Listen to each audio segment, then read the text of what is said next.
Ed with Pinball Mayhem here. Videos have been a little bit light lately on this the Berzerk Frenzy project. I've been busy working on my garage. I got a little bit of an escape to do a quick video for you guys. So what I wanted to show you is, I mentioned on the back door, we talked about, you know, sometimes they have slots or holes for vents, which you would have normally some sort of screening stapled on the back side. This is actually the drawer that is on like drawer hangers in this cavity. So you open up this door and you will grab it by the handle and pull it all the way out, and it'll have all the electronics on it. Now the new Berzerk Frenzy board is about that big, and this game had this whole thing covered. I might still reuse some power supply pieces. The original one you saw in the pictures, I think, or when I first introduced it, it was rotten. It seemed to be about an inch thick. I went and looked at my friend's Frenzy, which is in better shape than either one of these two started with, and his was 3/4 inch plywood, not particle board. So I'm making this out of 3/4 inch plywood. It is 29 by 26. 26 is the width. The front had stapled foam on it, some sort of like foam. I'll have to buy some. And the handle was centered. Handles is about 5 1/8 inches wide, and it's about an inch, or long, about an inch wide, and it was about a 1/2 inch back. Now I don't see the need to have it a 1/2 inch back. I actually would like a little bit more meat here, because you can see on the original one, if you remember that video, it was just flaking all up. So what I did, kind of pre-marked this out a little bit. So it's 3/4 inch back. We're just trying to decide where it goes. That's 14 1/2 is the center of the board. So what I'm going to do is, if I want this, I'm going to be using a 1-inch drill bit on the sides. If I want it to be I measured 5 1/8, but I don't really believe that. I want it to be 4. Well, 5 inches wide. So I need to go a 1/2 inch back from each side from the center of the drill bit. So what I'm going to do, that is going to be, yes, 5 inches. So yeah, I subtract a 1/2 inch. So I'm going to go a mark at, I don't like using the end of the ruler. Not a good idea. So I'm going to mark 2 inches back. I'm going to mark 2 inches this way. And then it's going to be a 1/2 inch to the center of the drill bit, plus 3/4. So that's going to be, to hit the center of that, it's going to be right here. Yeah, this is marked out wrong. Oh well.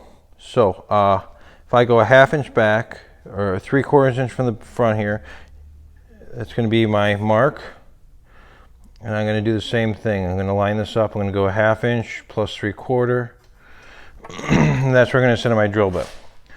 Now on this unit, we are going to do a little differently than we did the last one where we drilled through. I'm actually going to use a board.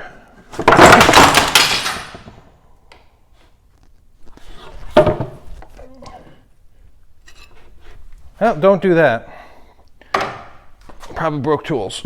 Cool. All right, I'm going to use a board, and I'm going to clamp it to the bottom side, and I'm going to use that to help splintering. And coffee is everywhere, but I guess mistakes happen. That's what we do in the garage. The other tool I was going to show you, I'll show you as I work, is my saw. Seemed fine. All right, back in business. So one way to avoid the splintering is to drill into a board rather than drilling into the air. And to do that, you're going to want to clamp that board on real good.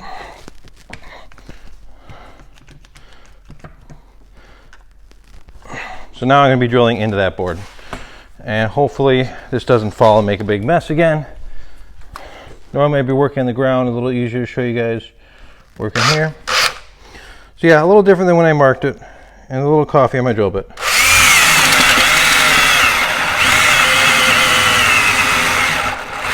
And my battery's getting dead. Cool. Pull the battery off my saw. All right. What you're gonna do is you're gonna go until you reach the other board. You can sometimes feel it, you can sometimes hear it. Different wood came through, so we're good there. And I'm going to mark this one And this is not critical.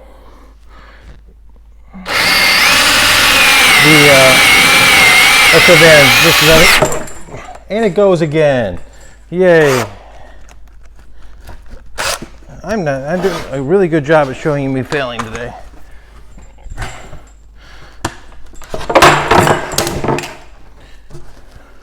All right, we're gonna work this way.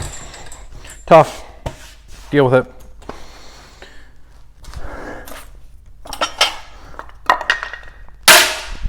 All right, next step. We got our holes drilled. I wanna show you, didn't really splinter out. That's because I drilled into a board. It has to be a nice clean edge board. So what I'm gonna do now is I'm gonna mark across these two holes.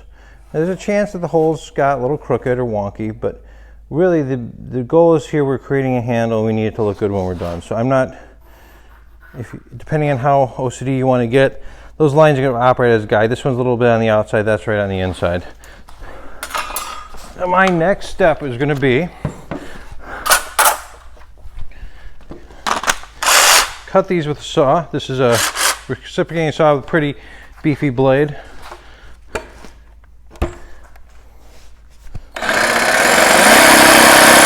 Trick with this is push slowly. Don't, if you try to force it, you're gonna, that blade's gonna kind of go all over the place.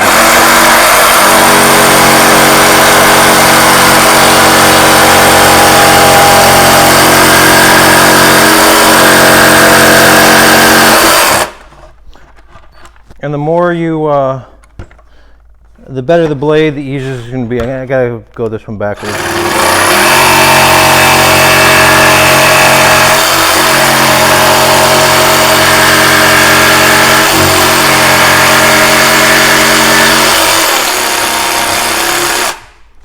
There we go, we have a handle. The last part about this is finishing. And that's where a nice file comes in handy, half round. So I'm gonna actually, round the edges down a little bit on both sides. Might take a little bit of filing. I'll do that off camera. And clean up the coffee. So that's how to make this is just gonna give me a handle to pull out. And I noticing the bottom of this is it's kind of curved in with the blade. So I'm going to file that and just give it a little bit of sanding. Inside wood like this never really got painted in the game. So once this is filed, all I got to do is drill the holes and start mounting stuff to it, because there's a little track that goes in the bottom and there is the track that goes in the back. So I'm going to have everything mounted. I'll line this up real good, and I also want to de-rust it, maybe paint the hardware a little bit, depending on how rusty it is. But that's pretty much making a slot. You could do that for a cabinet, vent holes in the back of a door, for those doors you're missing. And if it's the back of the door, once again, this probably might be good enough. Just sand the edge a little bit, depending on how nice you want to make it. But this at least will look close to an original one, rather than just trying to cut it out with a saw like that.